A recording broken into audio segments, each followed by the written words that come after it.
जयपुर से संवाददाता मामराज मीना की रिपोर्ट।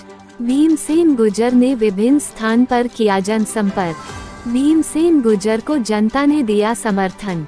भीमसेन गुर्जर का विभिन्न स्थानों पर ग्रामीणों ने किया स्वागत। विराटनगर विधानसभा क्षेत्र से भीमसेन गुर्जर ने निर्दलीय उम्मीदवार के रूप में विधानसभा चुनाव लड़ने का ऐलान किया है।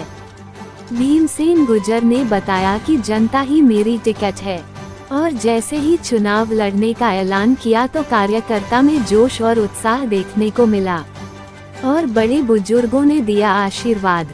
और बताया विराटनगर विधानसभा क्षेत्र में लोगों की जन भावना को देखते हुए स्थानीय उम्मीदवार की मांग है, जिससे लोगों ने प्यार प्रेम और आशीर्वाद हर गांव से मिल रहा है, जिससे क्षेत्र में खुशी की लहर देखने को मिली। भीमसेन गुर्जर ने बताया कि सर्व समाज के सहयोग और समर्थन से निर्दलीय उम्मीदवार के रूप में चुनाव लड़ रहा हूं और इस मांग पर खरा उतरते हुए और जन भावना की कदर करते हुए 2 नवंबर को भारी जनता दल बल के साथ कार्यकर्ता की मौजूदगी में विराटनगर एसडीएम कार्यालय में नॉमिनेशन पेश करेंगे। ये पार्टी की बातें होती हैं, पार्टी किस आधार पर टिकट देती है ये उनके जाने, लेकिन मैं पिछले 15 साल से जनता के आशीर्वाद से और कांग्रेस पार्टी की मैंने बहुत सेवा की, बहुत साथ दिया। वो टिकट क्यों नहीं दिया तो ये तो उनसे पूछना आप, लेकिन मुझे विश्वास है कि जनता हमारी है और जनता का निर्णय है, मेरा निर्णय नहीं है निर्दलीय चुनाव लड़ने का, ये जनता का निर्णय है। क्योंकि विराटनगर में पिछले आज़ादी के बाद से, लगभग आज़ादी के बाद से ही भारी लोग चुनाव जीतते हैं। 2.5 साल ओम जी रहे थे, उससे पहले मेयर कुंडला जमोराम मुंडे था तो 2 बार 2.5 साल रमेश जी रहे थे। तो ये पीड़ा कहीं ना कहीं है और उस पीड़ा का कारण है क्योंकि विराटनगर बहुत ही पौराणिक ऐतिहासिक नगरी है, महाभारत कालीन भी है, बुद्ध कालीन भी है, अशोक कालीन भी है। और ये बाणगंगा नदी जहाँ आप जिस तट पे खड़े हो, ये मंदिर देख रहे हो, ये आज से लाखों करोड़ों रुपए का मंदिर है और लोगों की आस्था का केंद्र था। यहाँ रिश्ते नाते होते थे, पहले बहुत लक्ष्मी मेला लगता था यहाँ पे। यहाँ की जो चाकी है कुंती माता की वो प्रसिद्ध है, यहाँ का जो अंधेरी कुंड था वो प्रसिद्ध है, ये राधा कांत जी का मंदिर जहाँ अपन खड़े हैं ये प्रसिद्ध था, आज ये रहने के कगार पे आ गया है। इसका मूल कारण क्या है? ये सब जनता इससे पीड़ित है। इसका मूल कारण है कि यहाँ का कोई स्थानीय प्रत्याशी आज तक चुनाव जीत के नहीं गया। तो लोगों ने कहा कि, और दूसरा मुद्दा मैं बता दूं आपको कि विराटनगर में ऐसी कौन सी कमी थी कि वो जिला नहीं बन सकता, शाहपुरा जिला नहीं बन सकता, या जयपुर जिले में रखना चाहते थे विराटनगर तहसील के लोग।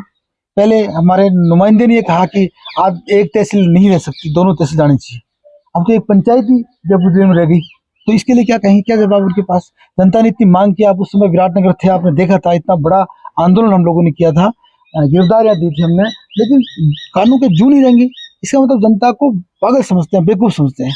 चुनाव जीतना और जो बिना संघर्ष से कोई चुनाव जीतता है उसको इन बातों का महत्व नहीं होता है। जैसे भास्कर की रिपोर्ट भी आई थी, उसमें आप पब्लिक में भी सर्वे में टॉप पे रहे थे। जी हाँ, हमने भी देखा टॉप पे रहे थे। तो क्या पब्लिक के रुझान के आधार पे आप या पब्लिक के प्यार प्रेम के आधार पे आप चुनाव लड़ रहे हो? किन मुद्दों को लेकर आप चुनाव में? देखिए, मैं पब्लिक का सर्वे जो है, जनता का जो आशीर्वाद है वो मुझे आज से प्राप्त नहीं है। राहुल गांधी ने एक शक्ति प्रोजेक्ट चलाया था, आपको याद होगा, उसमें जयपुर जिले में शहरी और ग्रामीण क्षेत्र में मैं नंबर 1 पे आया था और राहुल गांधी जी ने वहां बुला के सम्मानित किया था अपने घर पे शक्ति प्रोजेक्ट के तहत।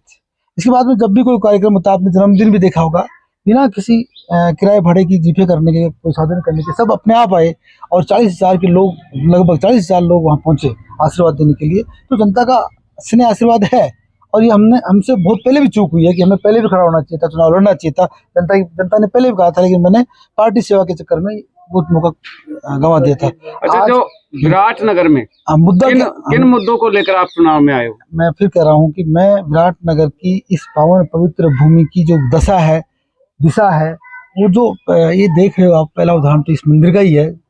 ऐसे जो अच्छे अच्छे मंदिर थे वो आज ढहने के कगार पे आके, पौराणिक स्थल था, आज रामगढ़ की मांग करते हैं पानी भरने के लिए, ERCP से जोड़ने के लिए।